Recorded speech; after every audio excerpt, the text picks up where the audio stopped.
থাংবই সিংটোকে অবশেষে ইস্ট বেঙ্গল স্বাগত জানালো। ফুটবল ডিরেক্টর হলো থাংবই সিংটো। যদিও এই খবর আমরা বহুদিন আগে করে ফেলেছি যে ইস্ট বেঙ্গলের ফুটবল ডিরেক্টর হচ্ছেন থাংবই সিংটো। তো এই কোচকে, হায়দ্রাবাদের প্রাক্তন কোচকে শেষমেশ ইস্ট বেঙ্গল স্বীকৃতি দিল। তাকে তো ইমামই ইনফ্যাক্ট নিয়োগ করেছিল। তো থাংবই সিংটোকে অবশেষে ইস্ট বেঙ্গল স্বীকৃতি দিল। তিনি তার নিজের কাজ করছেন, স্কাউটিং এর কাজ করছেন।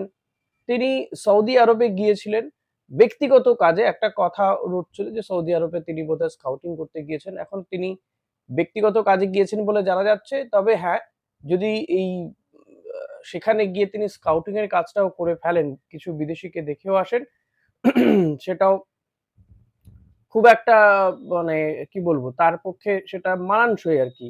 কারণ তিনি তো স্কাউটিং এর কাজ করতেই তাকে নিয়োগ করা হয়েছে। তবে এটা ঠিক যে তাকে পুরোপুরি দেশীয় প্লেয়ারদের স্কাউটিং এর ক্ষেত্রেই তাকে গুরু দায়িত্ব দেওয়া হয়েছে। এখন যদি অস্কার ব্রুজো তিনি কোনো ইনফরমেশন দিয়ে থাকেন, আমরা এমনিতেই জানি যে সৌদি আরবে প্রো লিগে খেলা একজন বিদেশিকে ইস্ট বেঙ্গল আনতে চাইছে।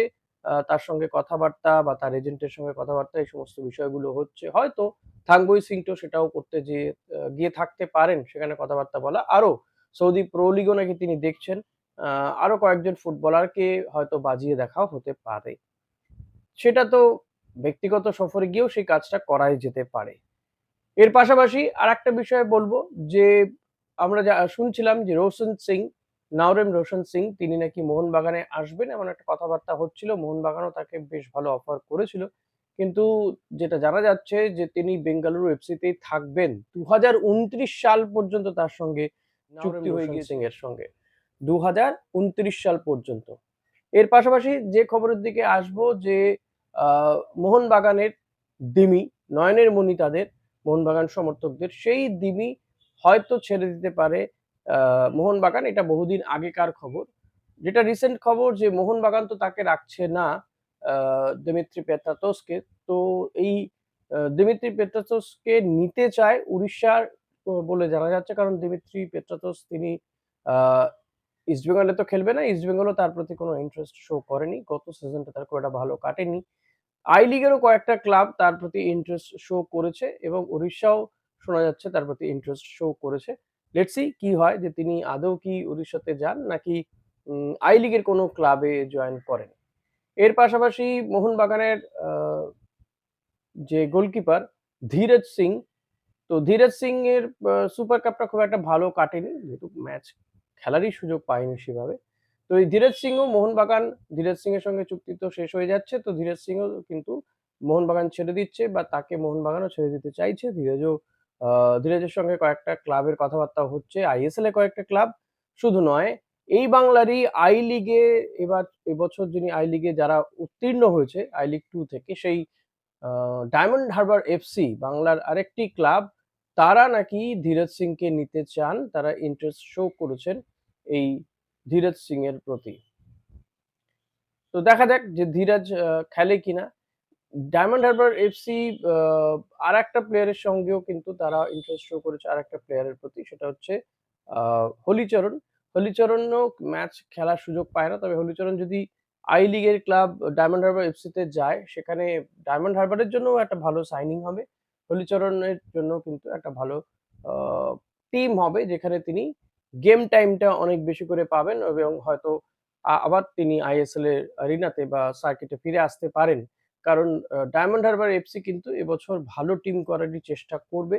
কারণ তাদের মূল লক্ষ্য হচ্ছে আই লিগ চ্যাম্পিয়ন হয়ে নেক্সট ইয়ারে তারা আইএসএল খেলতে চাইছে। এদিকে শোনা যাচ্ছে যে আইএসএল নাকি সেপ্টেম্বর মাসে শুরু হবে এবং দিনও নাকি ঠিক হয়ে গেছে। 14-15 সেপ্টেম্বর নাগাদ হয়তো আইএসএল শুরু হতে পারে। এখন আইএসএল হবে কি হবে না নিয়ে একটা অনিশ্চয়তা যেখানে দোলাচল রয়েছে, সেখানে শোনা যাচ্ছে যে আইএসএল নাকি এই বছরের 14ই সেপ্টেম্বর বা 15ই সেপ্টেম্বর হয়তো শুরু হতে পারে। দেখা যাক কি হয়। আরেকটু কনফার্মেশন পেলে হয়তো গোটা বিষয়টা পরিষ্কার হয়ে যাবে। এর পাশাপাশি যেটা বলবো যে ইস্ট বেঙ্গলের খবরের দিকে যদি আসা যায়, ইস্ট বেঙ্গলে কিন্তু এই মেসি বাউলিকে নিয়ে একটা কনফিউশন এখনো রয়ে গেছে। মেসি বাউলিকে ছাড়া হবে কি হবে না, এটা নিয়ে এখনো পুরোপুরি সিদ্ধান্ত হয়নি। কারণ অনেকে মেসি বাউলি সম্পর্কে জানতে চাইছিলেন বলে বলবো। ইস্ট বেঙ্গল এটা ঠিক যে এবছর কিন্তু 7 জন বিদেশিকে রাখছে একজনকে হয়তো ডিরেজিস্টার করে রাখা হবে। বাকি ৬ জন বিদেশিকে ইস্টবেঙ্গল চাইছে। এখন এই ৬ জনের মধ্যে ৪ জন বিদেশি নতুন আসবে, নাকি সেটা ৫ জন হবে, নাকি ৬ জনই হবে? কারণ দিয়ামান্তাকোসের ব্যাপারেও ইস্টবেঙ্গল বলে রেখেছে, তার এজেন্টকে জানিয়েছে যে দিয়ামান্তাকোসকে কি সেল করে দেয়া যেতে পারে? আ এমন কোনো রাস্তা কি খোলা আছে? সেটা জানতে চাওয়া হয়েছে। দিয়ামান্তাকোস যদি অন্য কোনো ক্লাবে তার অফার থাকে সেখানে তিনি চলে যেতে চান। তো এটা একটা নেগোসিয়েশন করে যদি ছেড়ে দেওয়া যায় সে ব্যাপারে কিন্তু ইস্টবেঙ্গল জানিয়ে রেখেছে। হিজাজি মাহেরকে ইস্টবেঙ্গল ছেড়ে দিতে চায়। আবার পাল্টা হিজাজিও কিন্তু একটা শর্ত দিয়েছে যে সে ছেড়ে দিতে পারে, কিন্তু তাকে আগাম বেতন দিয়ে দিতে হবে। এখন এগুলো কতটা নেগোসিয়েশন করে ঠিকঠাক হয় দেখা যাক। তবে এটা ঠিক যে হিজাজি, সাউল ক্রেসপো কাউকেই কিন্তু ইস্টবেঙ্গল রাখতে চাইছে না। এট লিস্ট অস্কার ব্রুজো তো রাখতে চাইছেই না। তো এরা কিন্তু প্রত্যেকেই বলছেন যে আগাম বেতন দিয়ে দিলে হয়তো তারা ইস্টবেঙ্গলকে ছেড়ে দিতে পারেন। আ দিয়ামান্তাকোসের ক্ষেত্রেও তাই বলবো অনেকটা। এখন দেখা যাক যে এরা যদি নতুন কোনো ক্লাব পেয়ে যায়, হিজাজি বাদ দিন, সাউল বা দিমি দিয়ামান্তাকোস, তো এটা আলাদা বিষয়। তখন নেগোসিয়েশনটা অনেক সহজ হবে। আদারওয়াইজ কিন্তু নেগোসিয়েশনটা একটু কঠিন হতে চলেছে। এবার যদি আমি ধরেও নিই তর্কের খাতিরে যে দিমিকে হয়তো রেখে দিতে হলো, আ আর মেসি বাউলিকে রেখে দিতে হলো, তখন কিন্তু ইস্টবেঙ্গল ৩ জন বিদেশিকে আ বা ৪ জন বিদেশিকে নিয়ে আসবে। ৩ জন বিদেশিকে যদি নিয়ে আসে, আমরা ইতিমধ্যেই জানি ইস্টবেঙ্গল মোটামুটি কিন্তু আ মিগুয়েলের সঙ্গে কথাবার্তা পাকা হয়ে গিয়েছে, মিগুয়েল ফিগুয়েরো। গফুরভের সঙ্গে কথাবার্তা অনেক দূর এগিয়েছে। এবার যদি এই দুজন আসেও ধরে নিই, তাহলে এই দুজনই কিন্তু একজন মাঝমাঠের প্লেয়ার, একজন আ ডিফেন্সিভ মিডফিল্ডার। এবার একজন স্ট্রাইকার ইস্টবেঙ্গলের দরকার। দিয়ামান্তাকুস যদি থেকে যায় তাহলে আরেকজন স্ট্রাইকারে বা ফরওয়ার্ডের প্লেয়ার দরকার। সেক্ষেত্রে মনে করা হচ্ছে যে হয়তো মেসি বাউলিকে রেখে দেওয়া হতে পারে। আর মাঝমাঠের আরেকজন প্লেয়ারকে নিয়ে আসা হতে পারে। কনর শিল্ডের ব্যাপারে কথাবার্তা তো এগোচ্ছেই। আ কথাবার্তা অনেক দূর হয়েছে। লেটস সি কনর শিল্ড হয় কি না হয়। যেহেতু কনশিল্ড বা নোয়া এরা কেউই এখনো পর্যন্ত কনফার্মেশন হয়নি যে তারা তাদের ক্লাবেই থাকছে নাকি অন্যত্র কোথাও যাচ্ছে। তো এই দুজনের প্রতি এখনো আশা রয়েছে। ইস্টবেঙ্গলও চেষ্টা করছে হার্ড অ্যান্ড সোল যে তাদেরকে যাতে নিয়ে আসা যায়। আরেকটা প্লেয়ারের কথা বলবো, মাদি তালাল। মাদি তালাল কিন্তু ইস্টবেঙ্গলেই থাকছে। মাদি তালালকে ছাড়া হচ্ছে না। যেটা শেষ পাওয়া খবরে জানতে পারছি মাদি তালাল ইস্টবেঙ্গলেই থেকে যাচ্ছে। এটা একটা ভালো খবর। মাদি তালালের গত সিজনটা আ বলবো যে মিশ্র গিয়েছে। ১ম দিকে বেশ কয়েকটা ম্যাচে দারুণ পারফরম্যান্স ছিল। পরে চোট পেয়ে তো একেবারে আউট হয়ে গেল। সিজন আউট হয়ে গেল, তো খেলতেই পারল না। আদারওয়াইজ যতদিন তিনি খেলেছেন ততদিন কিন্তু ফর্মে খেলেছেন, দারুণ খেলেছেন। এটা আ বলা যেতেই পারে মাদি তালালকে। তাই ইস্টবেঙ্গল রেখে দিচ্ছে। মাদি তালালও হয়তো খুব দ্রুত তিনি সুস্থ হয়ে উঠতে পারেন। আ অগাস্টের মধ্যে তার মাঠে নামার কথা। যদি সেপ্টেম্বর ১৪-১৫ তারিখে আ আইএসএল শুরু হয়, মাহমুদুল দালাল কিন্তু অক্টোবরের এন্ডে বা নভেম্বরের শুরুতে তিনি মাঠে ফিরতে পারেন। ইস্টবেঙ্গল টিমের জার্সি পরে তাকে নামতে দেখা যেতে পারে। অর্থাৎ আইএসএল এর সেকেন্ড লেগের ম্যাচগুলো শুরু হওয়ার আগেই কিন্তু Mahdi will back a East Bengal.